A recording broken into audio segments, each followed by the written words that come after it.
meu nome é Roberto Nascimento. Eu sou tenente-coronel da Polícia Militar do Estado do Rio de Janeiro. Eu dediquei 21 anos da minha vida à polícia. Eu não sou um policial convencional. Eu sou do BOP, da tropa de elite da Polícia Militar. E a nossa farda não é azul, parceiro. É preta. Não vai subir ninguém! Vai subir ninguém! Vai subir ninguém! Vai ficar todo mundo aí quietinho aí!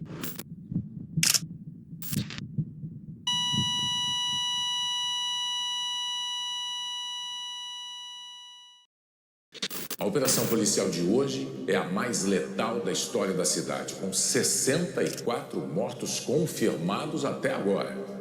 4 eram policiais.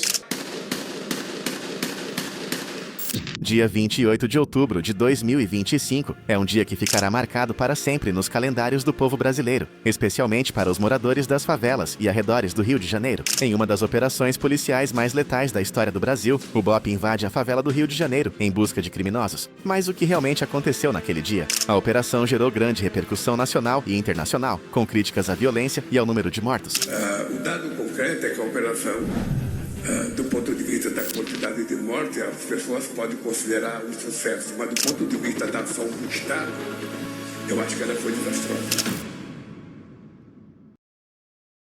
Olha que coisa mais linda, mais cheia de graça. O Rio é uma das cidades mais complexas do mundo. Beleza natural, cultura vibrante e, ao mesmo tempo, áreas marcadas por conflitos entre grupos armados. E quando o BOP entra em ação, normalmente é porque a situação já está fora do controle. Eles são chamados apenas quando não há outra opção, quando o risco é alto demais para operações regulares. Mas a maioria dos vídeos virais na internet não mostram o mais importante, que por trás de cada operação existe uma mistura de fatores: investigação, inteligência, denúncias, relatórios de risco, disputas territoriais e ameaças à população. E enquanto milhões assistem a trechos curtos nas redes sociais, quem realmente vive nessas regiões acorda com uma pergunta simples: será que um dia isso terá fim? Imagine uma mãe tentando levar o filho para a escola, mas a rua está bloqueada. Não porque ela fez algo errado, mas porque as barricadas fazem parte do cenário. Ou imagine um trabalhador que acorda às 5 da manhã para pegar o primeiro ônibus, sem desconfiar que aquele seria o seu último ônibus. É por isso que muitos moradores ficam aliviados quando veem o uniforme preto do BOP. Para alguns é um sinal de esperança, enquanto para outros é um indicativo de que a coisa vai ficar feia. O Rio vive em um paradoxo, uma cidade onde segurança e medo caminham lado a lado.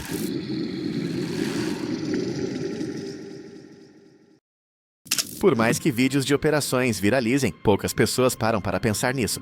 O problema não começa quando o BOP entra. Por anos, bairros inteiros cresceram sem a presença constante do Estado, sem serviços básicos, sem oportunidades suficientes, sem políticas consistentes. E é em vazios assim que o caos se instala.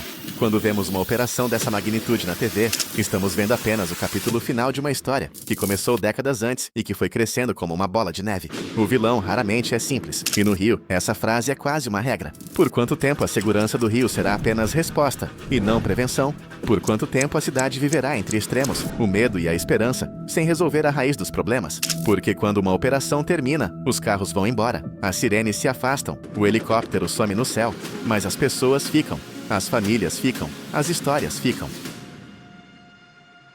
Só de pensar que nunca mais eu vou te ver, dói, dói, dói. 28 de outubro de 2025, 6 horas da manhã. O Rio de Janeiro acorda com o som de helicóptero e sirenes. O que se desenrolaria nas próximas 15 horas se tornaria a operação policial mais letal da história do Estado. 121 pessoas mortas, 5 policiais entre as vítimas. Uma estratégia que ficou conhecida como Muro do BOP. Esta é uma história de como uma operação com o objetivo de conter o crime e que muitos estão chamando de o maior banho de sangue da segurança pública carioca. Mas para entender a operação Contenção e a situação atual, precisamos voltar 15 anos no tempo. 2010 para ser exato.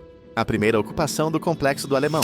O BOP hasteia a bandeira na comunidade, prometendo o fim do tráfico. Aquela operação de 26 de novembro de 2010 ao Complexo do Alemão foi como cortar a cabeça da hidra que voltaria a crescer, só que mais forte e mais perigosa. O crime se reinventou, se organizou e evoluiu junto com a tecnologia.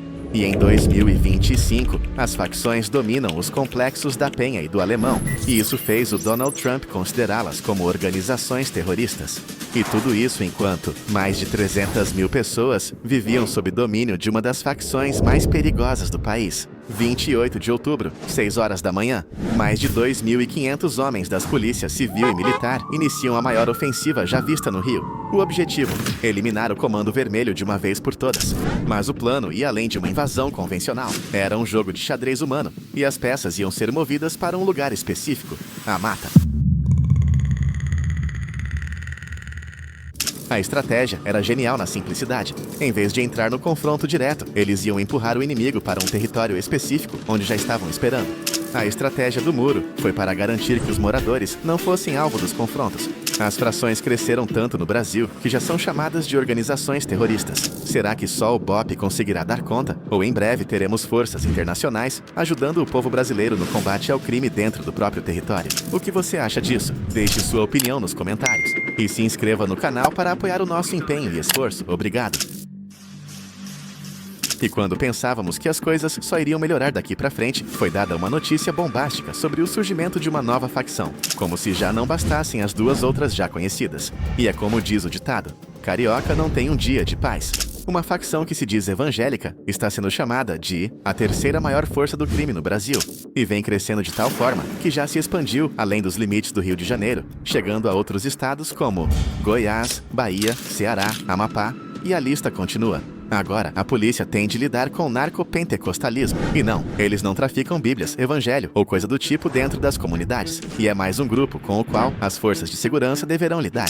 E isso quer dizer que talvez em breve voltaremos a ver o esquadrão do BOPE em ação. E no centro de tudo isso está o povo, que fica bem no meio do fogo cruzado. Por isso que não é de se admirar o porquê de muitos brasileiros venderem suas casas ou carros e deixarem o país, emigrando para a Europa ou Estados Unidos em busca de segurança, já que o país não oferece nenhuma.